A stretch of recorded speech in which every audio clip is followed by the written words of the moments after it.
Good evening, and welcome to Sports 101, the show that discusses sport beyond the X's and O's. Here we expand our conversation to include the history, past, present, as well as in the making, and also look at the game from a people, places, and cultural perspective. I'm your host, Jamar Harp. Be sure to follow me on social media, on Twitter at Coach_Harp412, and Facebook under Jamar Harp. Please make sure you get social on my show, Sports 101, and a litany of other shows on SportsZone Chicago by following SportsZone Chicago on Twitter at SportsZone CHI, Facebook at SportsZone Chicago, and Instagram at SportsZone Chicago. Remember, SportsZone Chicago is the world's only Black-owned sports talk app. You can watch and listen to my show, Sean and Mine in the Morning, Second City, and so many new shows that haven't been released yet. If you miss a show, don't worry about it. Just go to YouTube and search SportsZone Chicago. But more importantly, we want everyone to download the SportsZone Chicago app.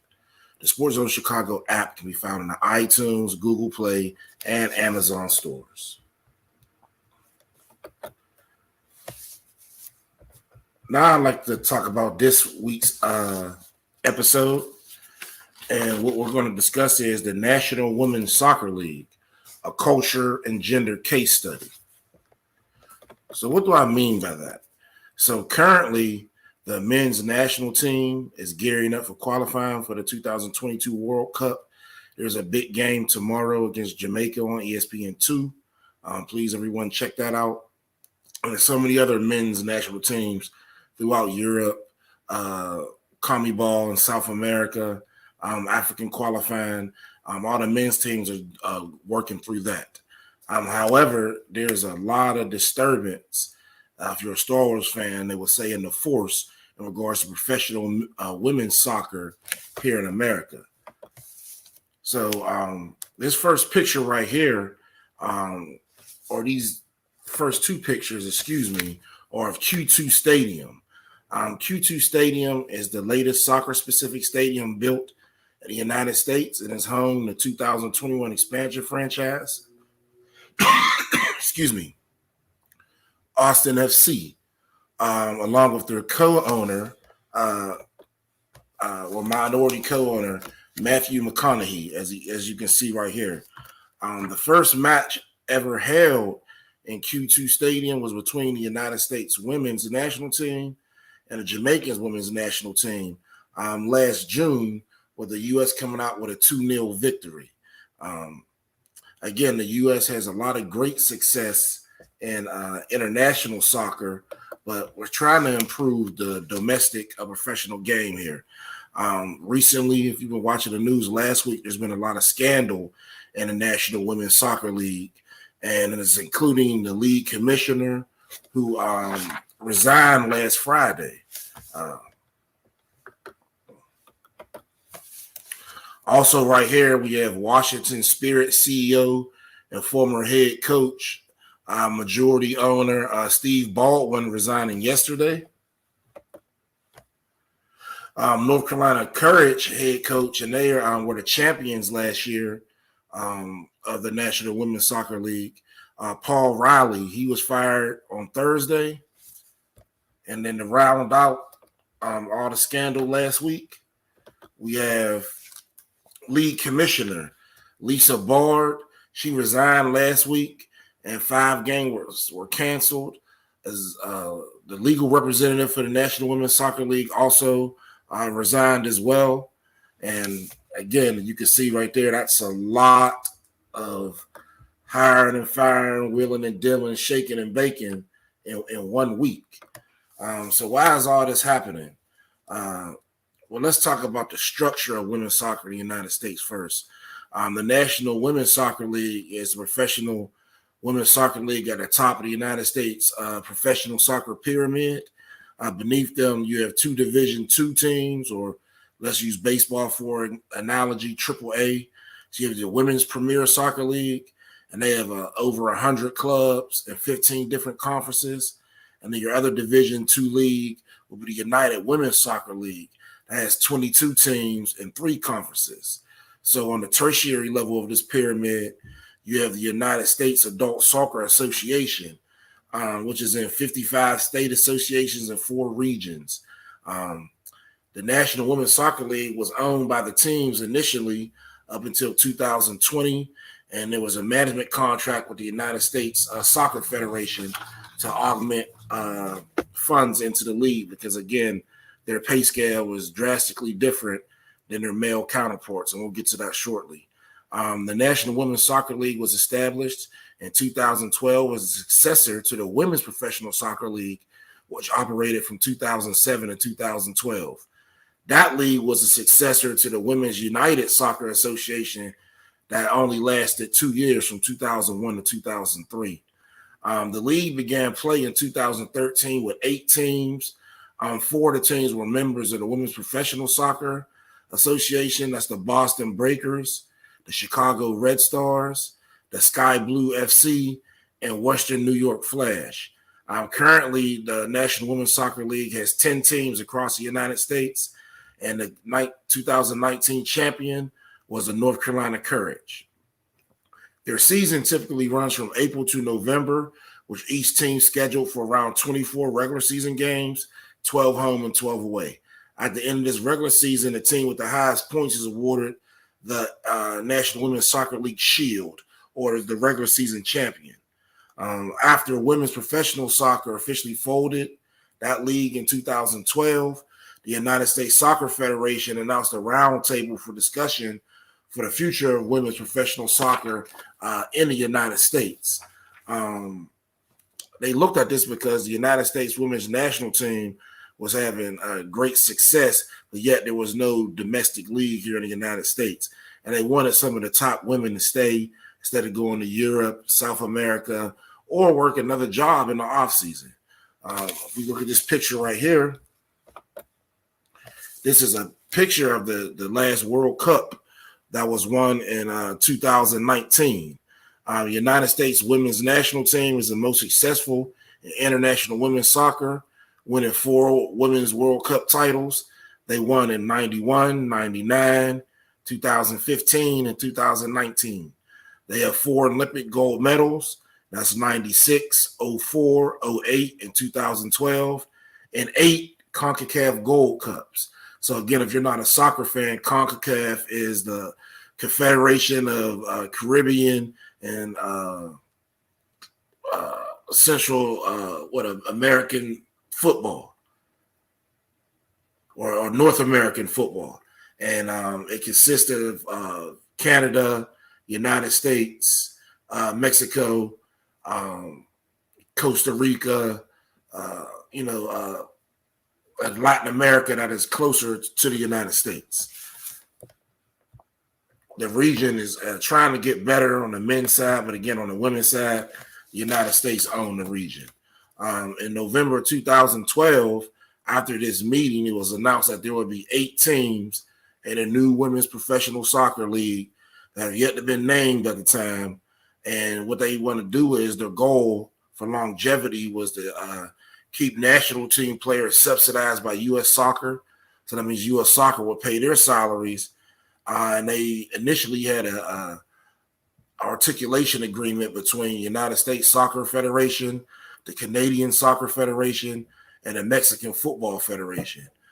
These 3 federations would pay for the salaries of their national team players. So there was 24 from the U.S., 16 from Canada, and around 12 to 16 from Mexico. And they wanted to aid the teams in creating world-class rosters while staying under the salary cap. So we looked at another sport that's essentially, a big business or another organization paying one of the top athletes' salaries. He's not on the books of the team, so they can get more players and have a stacked squad. They would distribute the players from the national teams evenly among the 8 teams in the allocation process. And again, initially, the teams will own the league, and the league will contract U.S. Soccer to manage operations at that time. So after the 2020 season, the league terminated its management contract with U.S. Soccer. So now we have 10 National Women's Soccer League teams that are spread across the United States, with 2 more expansion franchises joining in 2022. Each club is allowed a minimum of 20 players on their roster, with a maximum of 22 players, 26 if you include the supplemental players that practice. at any one time during the season. Originally, again, for parity in the league, each team's roster included up to 3 allocated either American, Mexican, or Canadian national team players via the National Women's Soccer League player allocation and subsequent drafts. In addition, each team had to have 4 spots each season available for international players, and these spots may be traded to other teams. So you can have one team with 6 or 7 international spots, another team with 3 or 4 because they traded them away. The remaining spots were to be filled with domestic players from the United States. Again, the teams fill their rosters via a number of drafts and 4 to 6 discovery player signings. So what that means is they would go out and, rank players just like every other league, and players in this 4 to 6 range, what they call discovery, or, keen to, grow in the 8s, 9s, and 10s later. At this point, Mexico no longer allocates players to the National Women's Soccer League, having established their own domestic league in 2017, and a number of allocated players and international players on each team vary each year due to trade. So again, what other countries are doing is what the same thing the United States is. They're starting their own leagues to keep their own women in their own country so they can market it to women and young girls in their own country and build a domestic power of each individual federation. Now let's talk about the salaries. The salaries of federation players, again, could pay completely or mostly by their national federation, and they count against the salary cap at a predetermined amount, and it's very low. So initially, or right now, 33,000 is the average salary for players from the United States, and 27,500 is salary for Canadian players. Non-federation players are subject to minimum and maximum salary limits as well. Each team provides full paid health care to its players due to the low salaries during the season. They also provide housing, either directly or stipends no more than $3,000. In addition, each team is allowed to provide their players with the use of a car with a value under $50,000. These expenses are specifically excluded from cap calculations, but yet each team has to go by them. The National Women's Soccer League also introduced significant changes to its compensation guidelines before the 2020 season. In addition to a sizable increase on the salary cap, which is around, I think, $50,000 now, and limits for unallocated players, teams now can purchase up to $300,000 in allocation money in excess of the salary cap to invest in qualified current or future players. They also can trade this money. So this is getting real particular right now, similar to the transfer portal. They have transfer portal money per se. And you start off with $300,000. You can trade and get more, and that's just used to get big-time players. Also, multi-year contracts up to 3 years plus 1 option year are now permitted. Year-round housing is mandatory, and the cap for permitted team assistance has been removed. So based on the finances of your particular club, determines the amount of support you get. Also in 2021, the salary for unallocated players in the team salary cap received 5 and 10% increases. Currently, the minimum salary is around, $22,000, and the maximum salary is $52,000. So I was wrong. So the minimum salary right now in the National Women's Soccer League is $22,000, and the maximum is $52,000. That's a 10 and 5% increase from the 2020 season. When we look at this in comparison, the average Major League Soccer salary earns around $400,000 for the 2021 season. And you can see those numbers don't even add up. So let's talk about this story right now. The player you see right here is Caroline Stanley. In 2015, she left USC, Southern Cal, for the opportunity to play for the Seattle Reign. They're now known as OL Reign. So a lot of these clubs, they align themselves with clubs in Europe. So you'll see FC, but the OL is a tribute to a French team, Olympique Lyonnais. So the Reign symbolizes the female version, and so that's how you got OL Reign. When she first got to Seattle, Stanley said she relied heavily on her scholarship stipend from college that she was still getting for that semester to make ends meet. Why was she doing that? Because at this time, the league had a team salary cap that only allowed them to pay 2 goalkeepers, which meant that the third goalkeeper was unpaid. But most teams needed a third goalkeeper. Why? Because they would eventually end up playing. So later that year, when the first and second string goalkeepers were injured, Miss Stanley was able to get into the games and play towards the end of the year. And of course, she got a prorated contract for the time that she played. Even then, the pay was less than the livable wage. She knew this because when she went to file taxes, it was under $10,000 for the games that she played. So she didn't have to pay taxes. So again, this is in 2015, 2016 when this happened, and that's pretty sad. Again, due to the rampant or the rate, that these women are underpaid, a lot of them have side hustles. If they don't go play in Europe or overseas anywhere, they may coach, they may run an academy, people work at Amazon, drive for DoorDash, Uber, a lot of different jobs, get into the high school system. So to kind of make the league look more professional, they implemented No More Side Hustles campaign. And you can look this up on Twitter. That's the hashtag No More Side Hustles. And this was started because a third of the National Women's Soccer League Players Association members make the league minimum of $22,000 for a year.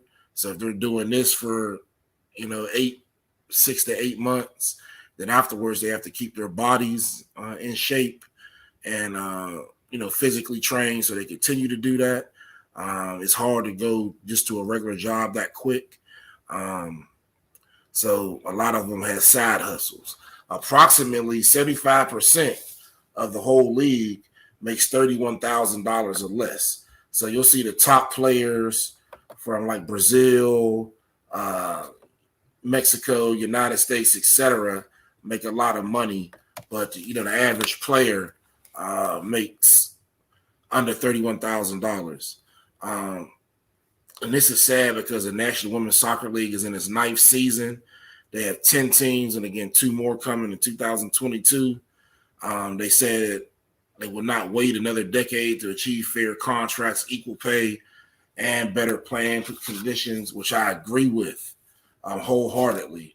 They should be paid, even if it's not on a level of the men due to endorsements and other things. They should be 6-figure earners. Their goal is to set the global standard and ensure that a career in the National Women's Soccer League becomes a viable professional career choice in the years ahead. I think the best women's soccer league is the Women's English Premier League, due to the style of play, fast-paced, and it's been around longer. A lot of times these teams don't win because, especially in England, because a lot of the talent in their league is from other countries, and those that should be playing soccer in England or running track or playing basketball, but in the United States, they were able to put bigger, faster, stronger women out, and they were able to win initially. Now the world is caught up, so it's going to be a little bit more difficult. But based off of that, I don't really see the National Women's Soccer League competing with the Women's English Premier League until the salaries are increased. Again, these athletes drive Uber, DoorDash, work at Amazon, and do countless other things in the off season to supplement their income. We're going to take a quick break, and when we come back, we're going to look at the gender and sexuality of the National Women's Soccer League and how it influenced all these decisions last week. So get something to drink, heat you up a snack, come sit down, and I'll be right back. So this is Jamar Harp with SportsZone, Sports101 on SportsZone Chicago. We'll be back with you after the break.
Welcome back. I'm Jamar Harp, and again, this is Sport101, the show that discusses sport beyond the X's and O's.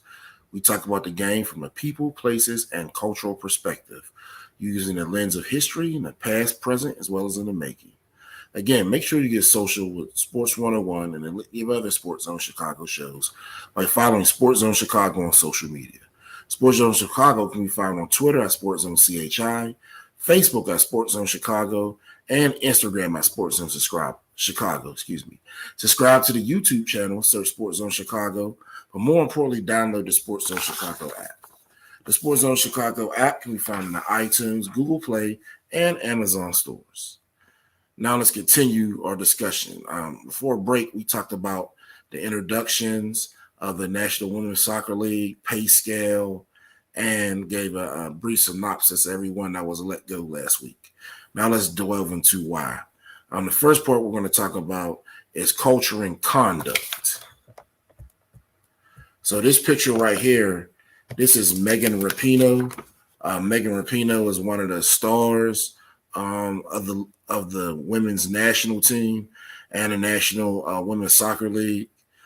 This is a dress outfit, not a dress, excuse me. It's a blazer with some shorts. She wore this to the ESPYs when the women's national team was honored. Again, she's one of the best and most polarizing players. What made her so polarizing is her firm staunch for feminism and LGBTQ rights. One thing that I noticed when she talks about it, it's always about from a position of power instead of equality. So what I take from that is the people in this fight or that are wanting these benefits due to their sexuality, again, in the LGBTQ community, feel like they have the equality now. So now they're just fighting for complete power. So that's an interesting point that you should look at this from.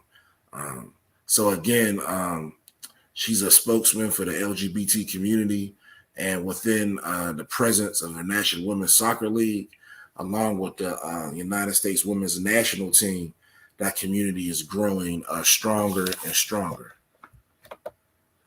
So how does this relate to the recent scandals in the National Women's Soccer League? So I want to start off with the definition of hegemony. So hegemony is defined as leadership or dominance by one social group or culture. And again, I ask you to look at the verbiage that was stated by a lot of people in the community, where they want power, they want this to be theirs and theirs alone. They skip the equality part. So I'm assuming that they think they already have that, and that's key because a lot of groups are still fighting for equality, and we must recognize that. If you ever wanted to, and I'm not a big fan of struggle rating, but if you want to look at actual historic things and who gets benefits, who gets privilege, who gets power in the United States, I stand to say, and I think most people would agree, that if I was a white gay male, I still would have power due to me being a white male. And I think the same thing goes in regards to women in the National Women's Soccer League. So again, hegemony is defined as leadership or dominance by one social group or culture. Usually it is carried out by European males in our society. References include manifest destiny, that definition, and again, the paper bull of demarcation, splitting the world in half for colonization.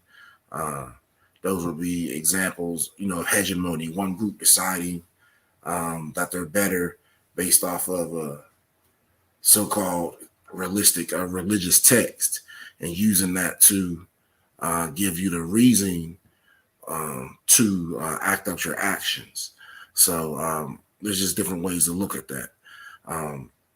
However, in women's soccer, the LGBT community is making a push for hegemony over their heterosexual teammates, coaches, administrators. Many of the scandals that we're about to talk about start with the term toxic masculinity, which to me was alarming. In no way, and I want to be clear on this, in no way am I saying these men are innocent of the charges put forth on them. I'm stating due to the LGBTQ influence the league is under, especially if your top players are advocating that, or some of them, hegemony is moving in a direction that caters to that community and its wants, desires, and needs, versus, let's say, the African-American women that face racism when they go out and play, or just other examples, the women that come from international countries that may not speak English and yet go out and play. So there's a lot of different examples, but this was put to the forefront. So we have three situations we're going to analyze and break down and see the relevance in the statement I made that the National Women's Soccer League is catering to the LGBT community's influence, and particularly by its top players. So the first situation we're going to talk about, Steve Baldwin. Steve Baldwin last week resigned as CEO and majority owner of the National Women's Soccer League, Washington Spirit, on Tuesday. Excuse me. This is after fallout continued from league-wide reports of abuse and inappropriate behavior by coaches and executives. Last week, Washington announced it had fired Coach Richie Burke for a case after he was initially suspended for allegations of verbal and emotional abuse in August. So according to the Washington Post, the National Women's Soccer League investigation into the coach expanded to allegations by several female employees of a toxic old boys club culture, which included a male executive using degrading nicknames for female players. So, for example, in other sports, many coaches give nicknames based off of attributes you display in practice or games. In the feminist and, again, the culture that's leaning toward LGBTQ rights in the National Women's Soccer League, this was frowned on, especially by men coaches toward women athletes. Also, the examples of a toxic old boys club. If you came off the examples, example could be if you came off the field and said, you guys need to work harder. That was a BS practice. Well, we're not guys, we're women. But sometimes, men, especially if you're in the coaching scene, you may use a phrase like that. Or if I'm walking down the hallway with a male and someone overhears me say, "Oh, she looks nice," or "she's hot," that becomes old boys club culture where men are maybe doing brash things, and even they're not saying it directly, but due to the overabundance of women, they say that's an old boys club culture. So again, I don't, even if these accusations were true, I don't think that's enough to fire someone. In the new culture, again, of the National Women's Soccer League, all this is frowned upon and considered toxic masculinity. There's also former head coach and majority owner stated that he was verbally abusive. How was he verbally abusive? He screamed and yelled on the field. He acted like, a traditional coach. And this particular team didn't want to be coached that way. And oftentimes they didn't want to be coached by a man. So the team in Washington, the women on the team wanted to force him to sell his minority ownership shares to K. Michelle Wang, who was also an owner. Now, he could have sold his shares to anyone he liked, but they specifically said they wanted to be owned by a woman. Regardless, yes, she's an owner now. She's in another field of industry, but her knowledge of the game in regards to building a team, isn't what his was. And he was because he was the head coach before. So, again, this is knee-jerk reactions based off of feelings, not necessarily saying someone did something blatantly wrong to me. And that's what I keep saying in these examples. I would like to pose this question.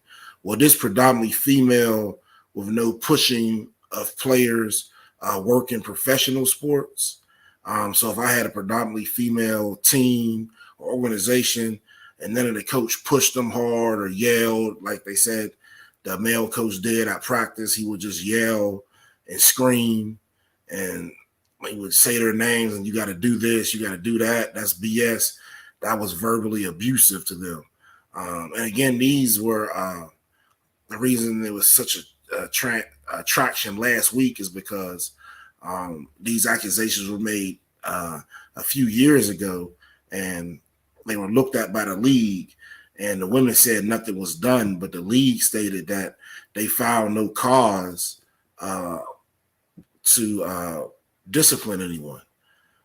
And we'll talk about some of the other situations later, and then you can determine for yourself. Again, what they're doing in the National Women's Soccer League is equivalent to NFL players saying, if you don't hire a black GM, head coach, or owner, we're not going to play. The NFL players don't have that power yet, but make millions of dollars, but women that make that less than 40K can. So again, that's showing what a real power is. So now let's look at situation number two. Situation number two involves North Carolina Courage coach Paul Riley, who was fired on Thursday following a report from the Athletic that he had coerced players into having sex with him, among other abuses, since 2010.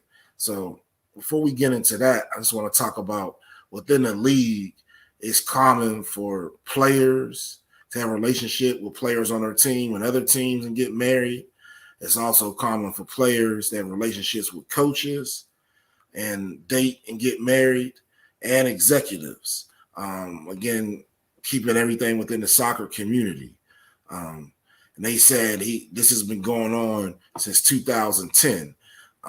Due to the outcry last week, again, he hasn't been determined guilty. His coaching license is suspended by the United States Soccer Federation, and he's awaiting trial on these accusations. The allegations have been made that Riley would go out with the team, drink with the players, and sometimes someone would come back to his hotel room and have sex with him. One player that did that, she said she felt coerced multiple times to have sex with the coach. So remember, the salaries are very low. So when they would go out to eat, the head coach, because everyone's over 25, so the head coach would, pay for the meal, pay for the drinks, and as all consensual adults, I don't understand. Again, if this is your coach and you're choosing to do this, and y'all in a relationship, and you go to his room after dinner multiple times, maybe he was, holding something over you. I don't know. This is a very small man in stature. Mostly all his players were bigger than him. So I just think it may be a relationship gone bad. I don't know. Again, he could be guilty, but until he's proven, guilty, he's innocent in my book. And just looking at what's going on, you have players admitting to, yeah, we go out to eat and drink with coach all the time, and sometimes we go back to his room and have sex. So that seems, consensual to me. There was another two players that said they kissed in front of him so the team could lessen its conditioning before the game. So again, being, an athlete, I know how you get when you're comfortable around your coaches, especially how professionals get, where, they date coaches, the other players, etc. And again, this seems to me that, everything is being placed on this man, again, hegemony, and there's no accountability saying, well, he's doing this. Well, let's set him up. Let's put a camera on. Let's do something. But, we're still going to go out to eat with him. He's still going to pay the bill, and someone's going to go back to his room. So, that seems like a hookup culture to me. I could be wrong, but again, looking at it, that's what it said. So one of the players' last name was Riley, the head coach stated he never would have sex with players, but yes, he did go out to drink and eat with them, and most times pick up the tab since their pay scale was so low. Again, multiple other heterosexual and homosexual relationships were started and flourished between National Women League coaches, players, and players amongst themselves since the league has been going on. Again, all the players were over the age of 25. So using I didn't know excuse going to a man's room after a night of eating and drinking, to me, I think it's comical, especially if you do it, over and over again. So many allegations in all cases are based off of feelings instead of facts, which is what the commissioner of the National Women's Soccer League said she couldn't prosecute in 2010 or earlier because there was no concrete evidence. She had the women coming in saying that, yeah, the whole team was with coach. Coach paid for the whole team's meals and drinks, not just mine. Yes, we were drunk. Me and this other teammate decided to go back to coach's room. Did that happen again? Yeah, it happened again. What happened the second time? Well, we went out to eat again, and coach paid for the whole team. And, I got drunk, and me and somebody else, or just me by myself, went to coach's room. So after hearing that in testimony, the league felt like it was just consensual, and something happened to invoke unrest. So now it came out that they were coerced to do it. So the league ruled that there was nothing in 2010, and that's why it's such an uproar. I don't know why all of a sudden it just came back out, but the league said they investigated this again in 2010, and they found, nothing that was going on. If he did have sex with a player, why are the other heterosexual and homosexual relationships with players and coaches not scrutinized as well, is another question that I had. So let's move on to this final scenario, or this is situation 3. So this is probably the biggest one. So on Friday, National Women's Soccer League Commissioner Lisa Bard and General Counsel Lisa Levine were ousted by the league's board of directors, according to multiple sources. This decision came in the wake of a report that detailed allegations of sexual coercion and abuse by now former North Carolina Courage manager Paul Riley. That's the situations we just talked about that spanned his tenure with multiple teams.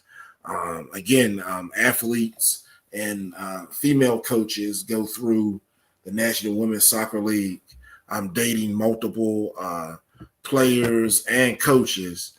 But, when a man is doing it, it's toxic and everyone's getting coerced. And again, I gave you the examples earlier. We're just going to keep doing the same thing and, say we're being coerced by these tiny, tiny men. The women that kissed, well, let's back up. So the two women that I talked about were Sinead Farley and Mana Shim. They were two of Riley's alleged victims. To assist in the investigation further, instances of Riley abusing his position as the manager. These are the two women in KISS, but it said they felt obligated to have sex with him. When they asked for the reasons why, again, that's why nothing was filed. Did he tell you to have sex with him? No. Did he ask you? No. Did he hint to it? No. Why did you feel coerced or obligated? Well, he's a nice guy. He paid for a meal, things like that. So that's why there was no charges. And I'm most likely the same thing will happen if the testimony stays the same. Again, look at the word feeling, and two adults consenting is not a crime.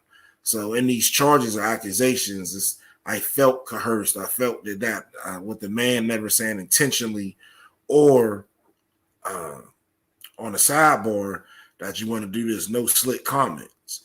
Alex Morgan, who was a United States Women's star, claimed the complaint was not acted on by Bard and Levine, so they both need to get fired. Again, Bard and Levine's statement was that, yes, we did act upon it. After the investigation, we found out there was no wrongdoing. It was consensual based off the testimony of the players. Again, she said, we reviewed our files, and I confirmed that our initial complaint was investigated to its conclusion. Unfortunately, I cannot share any additional details, she stated. Again, you cannot investigate consensual sex or feelings. These situations are very similar to what happened to LAFC and the MLS, which was run by Hispanics. The club was called Segregated because it was predominantly Hispanic, from the GM, the coaches, and it was sold, and the name was changed to LAFC. Why is this similar? Because men are being pushed out of a women's soccer due to feelings, emotions, and being coaches that yell, curse, etc. on a professional level to motivate their players. This is showing you the power of the individuals behind this movement who were openly stated supporters of feminism and the LGBT community. And they're propelling these actions, and it may damage the league and the sport. In closing, why would that happen? Again, because power is very dangerous. So sometimes too much power can lead you into a daze where you want everything, and then you end up doing the same thing that you claim you don't want to be done to you, and that people in your community suffer all the time. So excluding men and their toxic masculinity also alienates straight women who have sons and husbands. Oftentimes you see in the National Women's Soccer League, as well as the WNBA, there's an alienation, and women athletes talk about this between the heterosexual women and the homosexual women. There's names being called on different things. So there's a divide in women's sports, and this may even further create that. So moving forward, will the female-centered league work and grow to the size of the Women's Premier League in England, as well as the pay scale? I think you have to have a balance. I understand it's women's soccer. However, to go in it with the is pretty arrogant to go with the feelings that everything must be catered to you, speech, etc., by all the employees. I don't think any coach should disrespect players or degrade players, but there's a thin line in regards to what's said on the field versus, he hates me, or this is what he thinks about me. Most times coaches react to what you're doing on the field, your actions that day, as they want perfection for that play, movement, etc. And everything is said to get the best out of you to do that. So I think it's too many feelings involved in regards to, what's going on. And that's a slippery slope because you can make it where people don't want to play in the league, push people away from the sport, especially if the heterosexual, homosexual battles continue between women in all of professional sports. Thank you for tuning in this week's episode of Sports 101. I'm your host, Jamar Harp. Be sure to follow me on Twitter at Coach_Harp412 and Facebook under Jamar Harp. Please make sure you get social with Sports 101 and a litany of other SportsZone Chicago shows by following SportsZone Chicago on social media. SportsZone Chicago can be found on Twitter at SportsZone CHI, Facebook at SportsZone Chicago, and Instagram at SportsZone Chicago. Remember, please subscribe to the YouTube channel. Just go and search SportsZone Chicago, but most importantly, we need everyone to download the SportsZone Chicago app. The SportsZone Chicago app can be found in the iTunes, Google Play, and Amazon stores. Again, thank you for tuning in for this week's episode of Sports 101 with Jamar Harp. I will see you next week at our normally scheduled time, Wednesdays, 8 p.m. Central Standard Time, 9 p.m. Eastern Time. And I'm gone.